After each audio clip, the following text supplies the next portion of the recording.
Alright, Shalom. First and foremost, as always, I want to give all the praises, honor, and glory to the Most High and His only begotten Son, yasharahla, Yahweh, Bahashem, Yahweh Shai, Bahashem, Rakakadash. Double honors to the apostles, the elders of Great Millstone, Harun Tishwell, Wabarakathum, and to the hopeful elect. Alright, I'll take you through the spirit. I want to go into a quick ride-along video entitled, "The Lord Will Choose Israel." And what that means is, meaning by this video, no matter what transgressions we've done and all the things, the evils that we went off on, the Lord will always have His covenants that He made between our forefathers. When I say forefathers, I'm alluding to Abraham, Isaac, and Jacob, right? That's that chosen lineage that came under Adam, then Seth, then you go all the way down to Shem, right? Then you go to Arphaxad and all the men. It's a long lineage that goes down to, but the sons of God, right? But that chosen would come through what? Abraham, Isaac, and Jacob. You see, under Noah, you had Shem. You see? So really, when they say SCM, that's talking about Shem, which really the so-called Negroes, are Shemitic. Really, all the Israelites, the so-called Negro, Latino, and Native American Indian men, the Hispanic descent men, those are Israelites, and they're actually Shemitic. They've come from Shem. They're not Ham, or not no other nations like they try and proclaim we are. And they use that to try and justify putting the southern kingdom in slavery, saying that they were Canaanites, or they were Hamites, which is false. You see? But the point is, no matter what happens, the Lord always will have it set up to where He's dealing with the Israelites. That's why Romans, the 9th chapter, is important. When you read Romans, the 9th chapter, you start around verse 4. You see, it speaks on how Paul said, who are Israelites, to whom pertaineth the adoption, the glory, the covenants, the giving of the law, so to be adopted back through Yahweh Shai. You see, and it says the glory, which is all the kingdom, the rulership, dominion. It said the covenants, man. The first covenant was with the Israelites, Leviticus 26 and 46. You see, it speaks on how these are laws, statutes, and commandments the Lord made between Moses and the children of Israel. Children means son. When you go into children, it means bond. I believe it's like banyam, but it's ultimately like the sons of Jacob, right? You see, so Jacob's sons, they inherited the old covenant, and also they are going to inherit the new covenant. They're going to be brought into the new covenant when Yahweh Shai returns. He's going to change us to the new bodies and put the laws in our inward parts. It's no longer going to have to be written, or have to be, can't be picking up everything, but it's no longer going to have to be oral or written. It's going to be in us. The old covenant was written on tablets, and it had to be reiterated multiple times because we kept going off. You see, the laws are written there's laws written in Exodus, there's laws written in Leviticus, there's laws written in Deuteronomy. It had to keep getting reiterated, rewritten. But according to the new covenant, it's going to be put within us to where it's going to be in our mind, in our hearts. We're no longer going to have this old heart we have right now. You see, that's that Jeremiah 31, that new covenant that I will make with the house of Israel. You see, where He's going to put the law, statutes, and commandments in our inward parts, in our mind, to where it's just in us, and we just do it. It's no longer going to be a fight like the spirit, because right now our spirit, especially Galatians, the 5th chapter, Galatians 5 speaks on how the flesh lusted against the spirit, because his flesh is carnal and it's death, and it's straight, based upon lawlessness and pleasures, while the spirit is against that. You see, the spirit is based upon righteousness and life and the Lord. Satan gets people to go off based upon their flesh, their carnal desires. You see, but it's no longer going to be no more warring with that, because the Lord's going to change our bodies to where we don't ever sin again.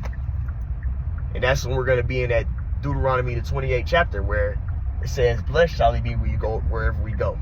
You see, we're gonna no longer be going off no longer be carried away into captivity. No longer be in any type of form of uncomfort. Because guess what? We're going to be keeping the law, statutes, and commandments fully. You see? So once we're keeping the law, statutes, and commandments fully, then it's going to lead into us being to the point where, hey, we're never going off no more. At that point, the Lord can he's gonna ultimately have us be blessed in everything we do, right? We're no longer gonna be in the curses. We're under the curses because of what? Our transgression, because of the sins, the iniquity. Once the Lord puts the laws on our inward parts, we're no longer gonna be sinning anymore, which means we're no longer gonna have that punishment on us anymore. Because it says, these curses shall come upon thee and overtake thee, if we shall not take heed and observe through the law, statutes, and commandments. You see, but according to the new covenant, Jeremiah 31, you see Ezekiel 36, Hebrews the 8th chapter. The new covenant is going to make it to where we never go off again. So we're going to fully always, no more death, no more curses. We're going to be blessed everywhere we go and blessed in everything we do. You see, that's that Revelation 21.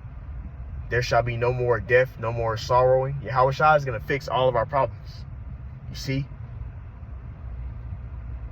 That's why it's all those prophecies speaking about Yahushua. That's why the prophets of the Old Testament, they were prophesying of Yahushua to come and deliver and save us. Right? Because he's going to be the one to fix everything. You see? That's why he's spoken of so much and exalted in such a manner. Because he's the one that's going to fix everything for the Israel. Right? He's the one that's going to make it to where that throne of David gets set up through him, through Yahushua, right?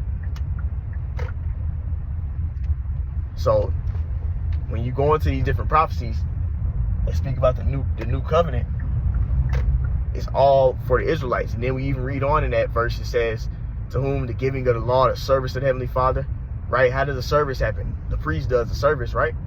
Well, guess what? The Lord made all the tribes unto priests.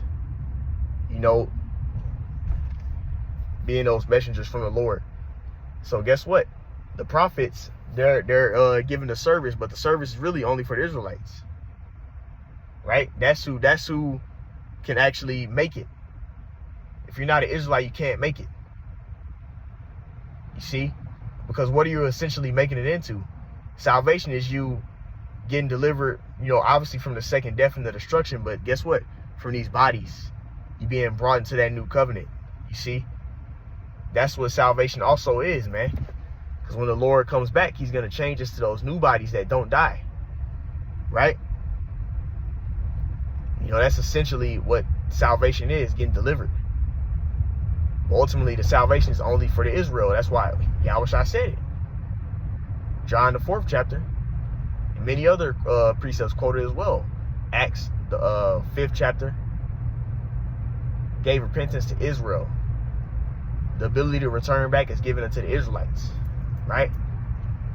It's not given unto all these other nations. You see? Because the other nations, the Lord didn't make those agreements and those covenants with them. The Lord chose Israel. You read precepts like Deuteronomy 7 and 6.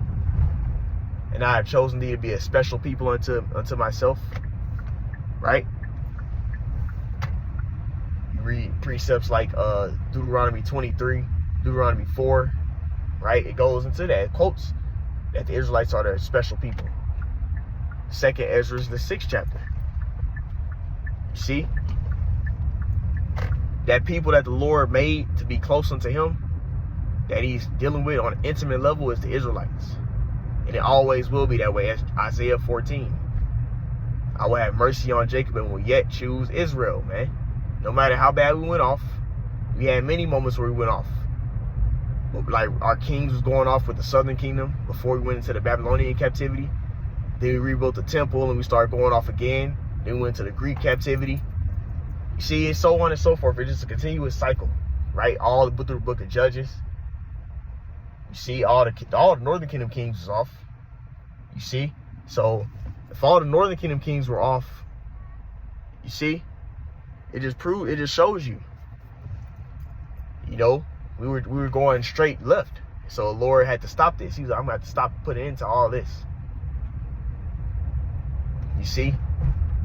And that's when we got put to this captivity we're in now, the worst captivity, where we didn't even know we were Israelites anymore.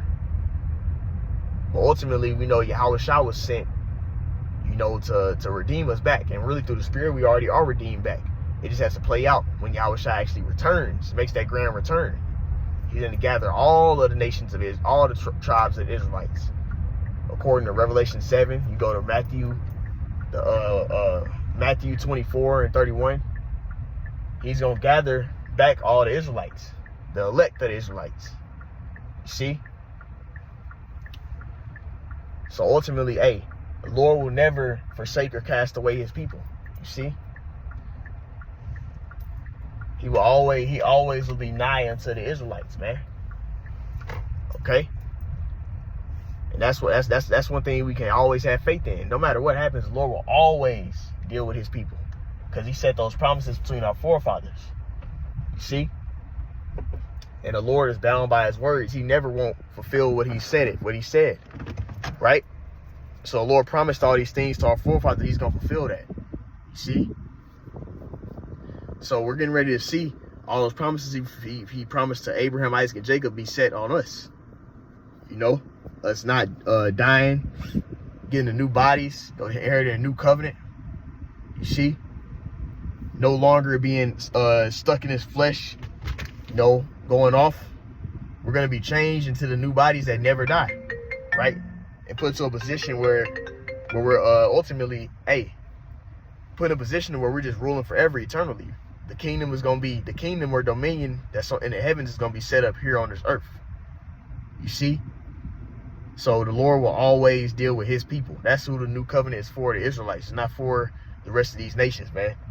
And that gives us confidence, and that gives us a sense of it gives us a sense, of confidence, man. That's the Revelation 3 and 10. Because thou hast kept the word of my patience, I will keep thee in the hour of temptation. What's the word of this patience? We're enduring for those promises' sake. Keeping the obedience in the Lord for what? The stuff that he promised our forefathers. The stuff that the Lord said he's going to do for our nation. And do for us if we endure into the end. And that love that we showing, serving the elect, and continuing and serving the Lord, it's going to be a reward for that, man, at the end. You see? So that's why we're fighting so hard. That salvation is ultimately what we want. But guess what? Part of salvation is us getting into those new covenants, man. You see? So we're in a time period of all these things coming to pass and being brought forth, right? So that's why we can't be in the spirit of, Esau's trying to make it to where it doesn't, like, basically the throne of David isn't that important, making it to where the covenants, that's the old stuff. Nah, man. That's how we're going to be able to get through this straight gate. That's how we're going to be able to endure. We got to stay focused on the joy set before us, those promises made to our forefathers. Keeping it on our mind, the stuff the Lord promised to the men before us. And while they were able to die, they died because they kept their mind focused on what they would get in return. The promises that the Lord promised to them, and then guess what? Art. And we're them in the reincarnation. So what the Lord promised to us, ultimately, that's what's going to get us through this straight gate. And Esau tries to make us where we don't, take good mind to those things, man. But ultimately, that's going to be the way that we get delivered. Focusing on the joy set before us that we'll receive for enduring all these things, man. But anyways, Lord willing, this gave a little exhortation, edification. I like to end it off by saying, Call Halal Yahweh, Bahashem, Yahushai, Bahashem, Rakakwadash, Debarn City Apostle Elders, Great Millstone, Root Teach World. Till next time, come out, Shalom.